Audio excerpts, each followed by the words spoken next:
The universe is trying to deliver your gift to you, a transmission for the chosen. You are not empty-handed, chosen one. There are moments on the path where it feels as though nothing is happening.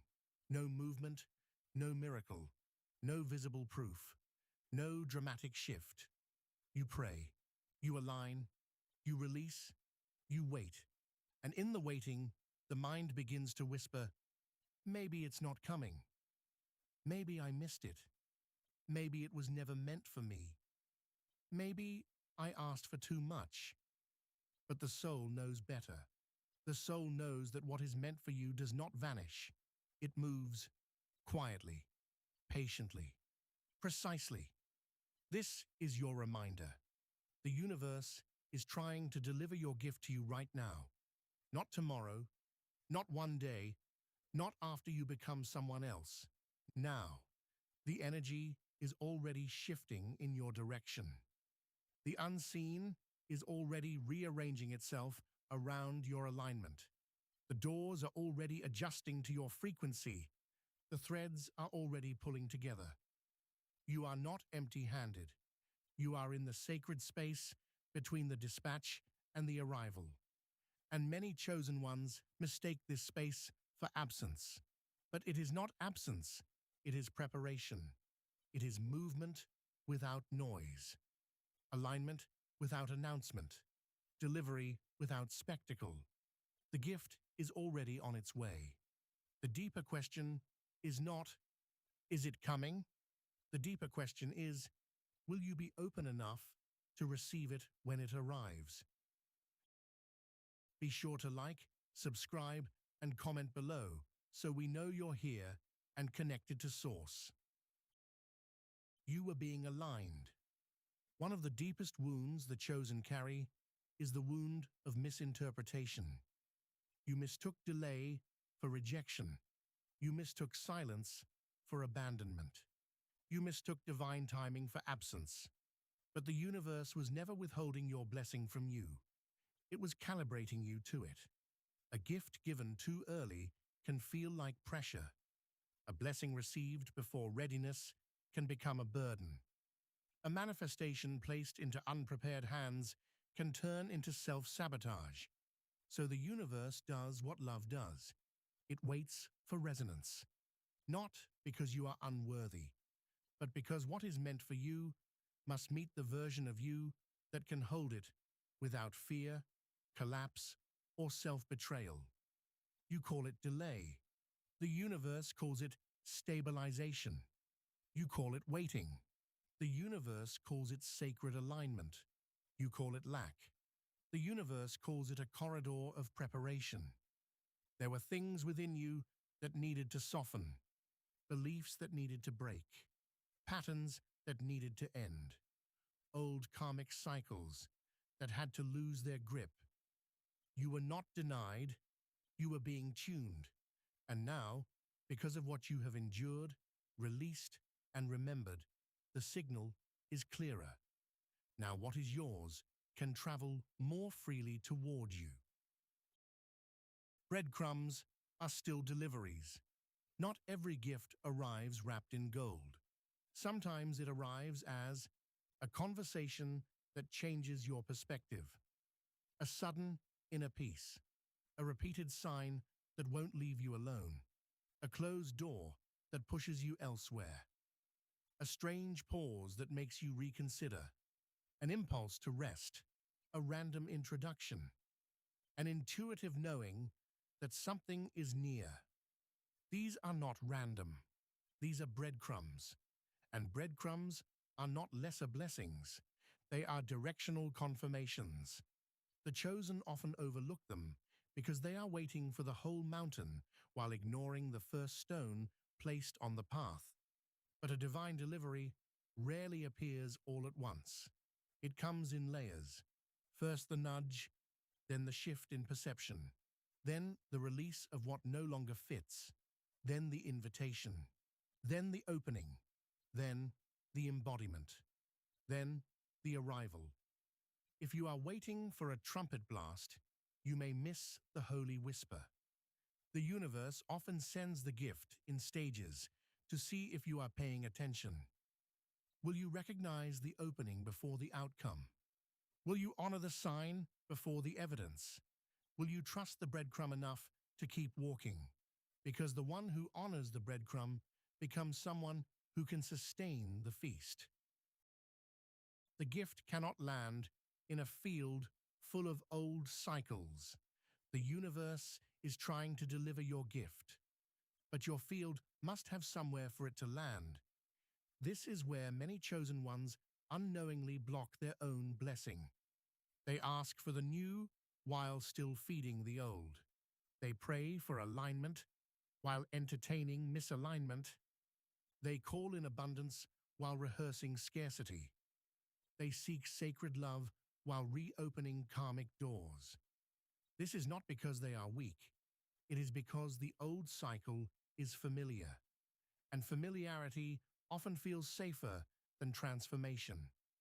Old karmic cycles can look like going back to people you know have expired, repeating self-diminishing thoughts, returning to old coping patterns under stress, chasing temporary relief instead of lasting alignment, doubting what is unfolding because it feels unfamiliar, sabotaging progress the moment it becomes real. The gift cannot fully enter where the old has permanent residency.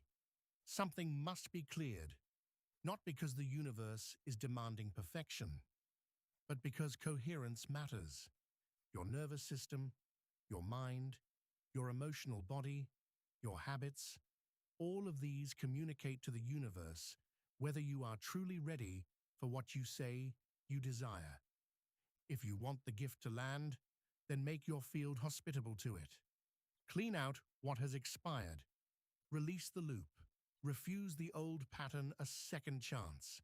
Stop rehearsing the life you are trying to outgrow. Because what is meant for you is not blocked by lack. It is blocked by contradiction. Receiving is a spiritual skill. Many people know how to want. Few know how to receive. To want is easy. To desire is human. To crave, ask, dream, pray, these are natural. But to receive, that requires openness. Receiving requires the collapse of defense, the loosening of control, the release of suspicion, the willingness to believe that good can arrive and stay. The chosen often struggle here, not because they don't want the blessing, but because somewhere inside they are still bracing for disappointment. They may say they want love, but their body prepares for betrayal. They may say they want success, but they expect loss. They may say they want overflow, but they grip life with scarcity. Receiving is not passive. It is a form of inner participation. It is saying, I will not fight the good that is trying to enter. I will not question every blessing until it shrinks. I will not sabotage what arrives because I am unfamiliar with peace. I will not reject the gift because it came in a form I didn't anticipate. This is why receiving is spiritual work, because it asks you to become soft enough for grace. Not weak, soft. The flower receives the rain because it opens. The river receives the moon because it reflects. The soul receives the gift because it finally stops guarding itself against what it once begged for. Wish fulfillment requires a stable identity. Many ask for manifestations, but few realize that wish fulfillment is not just about obtaining something. It is about becoming the version of self that no longer argues with it. Your gift is not simply a thing. It is a mirror. It reflects who you believe yourself to be. If your identity is still built around struggle, chaos, self-protection, or disappointment, then even when the gift arrives, you may misread it. You may call aligned love boring because your body is used to drama. You may call abundance too risky because your identity is used to instability. You may call peace empty because your nervous system is addicted to urgency. This is why the universe doesn't only deliver the gift, it works on the receiver. You are not just waiting for the blessing. The blessing is waiting for you to stop identifying with the wound that would reject it. Waiting for you to stop identifying with the wound that would reject it. Wish fulfillment happens most naturally when identity becomes congruent, when who you are matches what you seek, when your inner world says, yes, this belongs here. Yes, this is safe to hold. Yes, this is familiar enough to stay. This is why inner work matters, because the gift may be ready, but your identity determines whether you experience it as home or as threat. Self-sabotage is often fear, wearing old clothes. Self-sabotage is rarely stupidity. It is fear. Fear disguised as practicality. Fear disguised as caution. Fear disguised as I'm just not ready.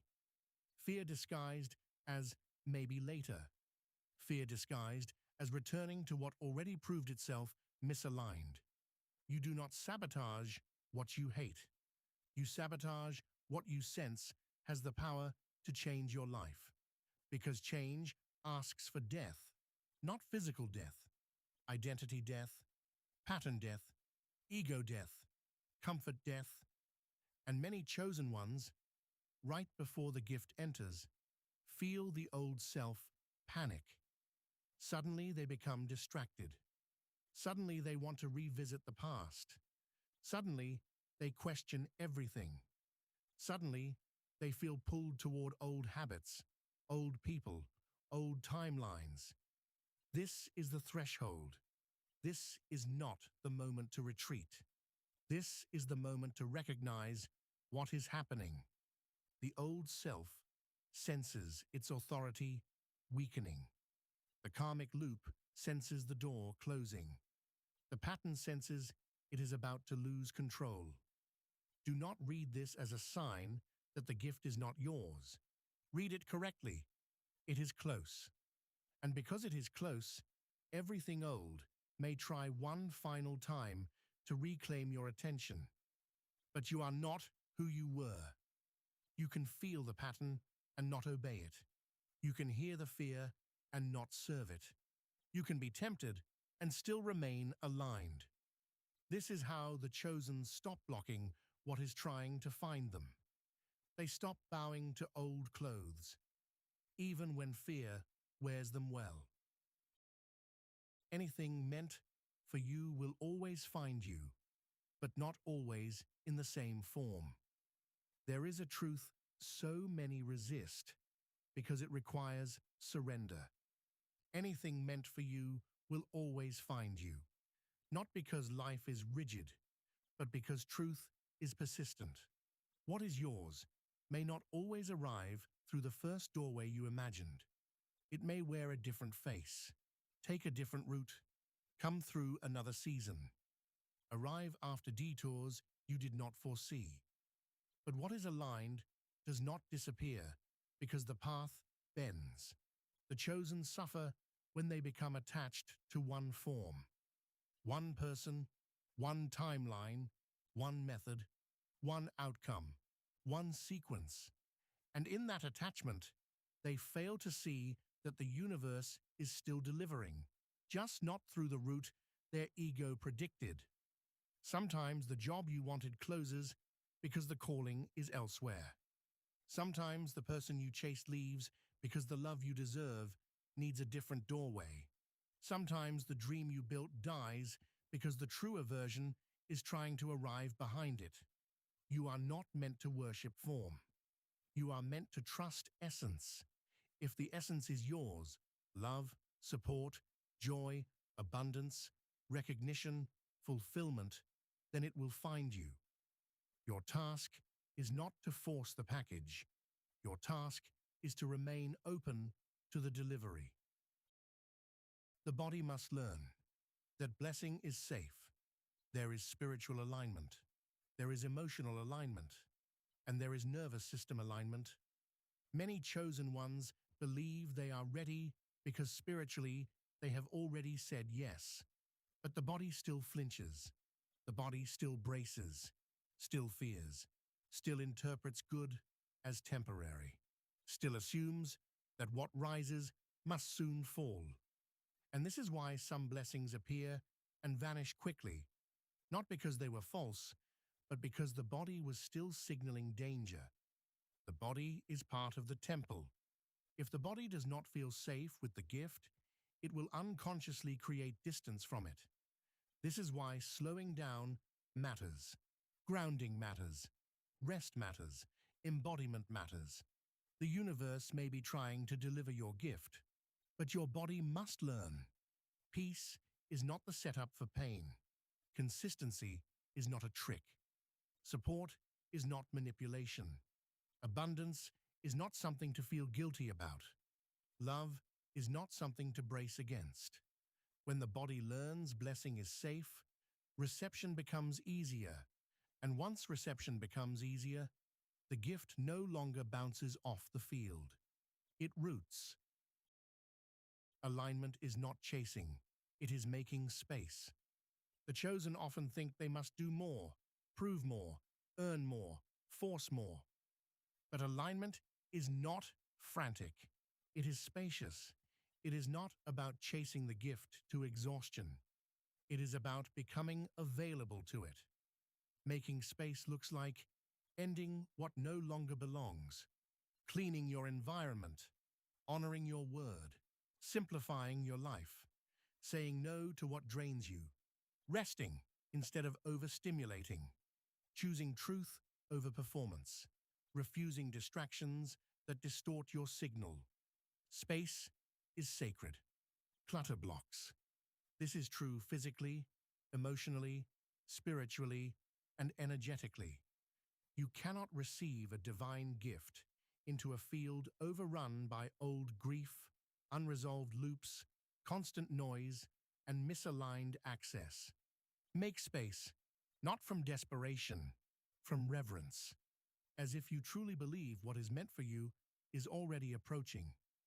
Because it is. The gift is not only what arrives, it is who you become while receiving it. This is one of the deepest mysteries. The universe is not only trying to deliver a gift to you, it is trying to reveal you to yourself through the process of receiving it. The lesson is not only in the blessing, it is in the becoming. Who are you when good enters your life? Who are you when peace stays? Who are you when the path opens? Who are you when what you asked for finally reaches you? Do you shrink, deflect, question, sabotage, hide, or do you rise? The gift is not only the thing, it is the initiation. It is the moment the chosen realize, I no longer need to chase what is mine. I no longer need to prove my worth through suffering. I no longer need to rehearse lack to feel safe. I am able to receive. I am able to hold. I am able to allow. The delivery changes you, not because the gift completes you, but because it confirms the level of alignment you have finally stabilized. Open the door, chosen one. The universe is trying to deliver your gift to you right now, not in some distant future, not once you become unrecognizable, not after more punishment, more waiting, more proving. Now, the path has been adjusting. The timing has been calibrating. The field has been preparing. The unseen has been moving. You were not denied. You were delayed into alignment. And now the delay is thinning. Do not mistake this season for stillness. It is movement. Do not mistake the quiet for absence. It is approach. Do not mistake the breadcrumbs for smallness. They are delivery confirmations. Your job now is not to force. It is to receive, to stop reopening karmic loops, to stop self-sabotaging the very thing you prayed for, to stop telling the universe you are ready while feeding the old cycle with your habits, your thoughts, and your attention. Let the gift arrive in the form it chooses. Let the blessing be different from what you expected. Let the aligned life find the aligned version of you. Because anything meant for you will always find you. And what is trying to find you now is not small. So make space, stay clear, stay aligned. Ancient One, we now ask you, what patterns or habits in your life might still be blocking what you have already asked for? Or are you truly ready to receive what you say you want? Or are you still holding on to an identity that cannot sustain it? Please be sure to comment below, like and subscribe to stay aligned and connected to Source.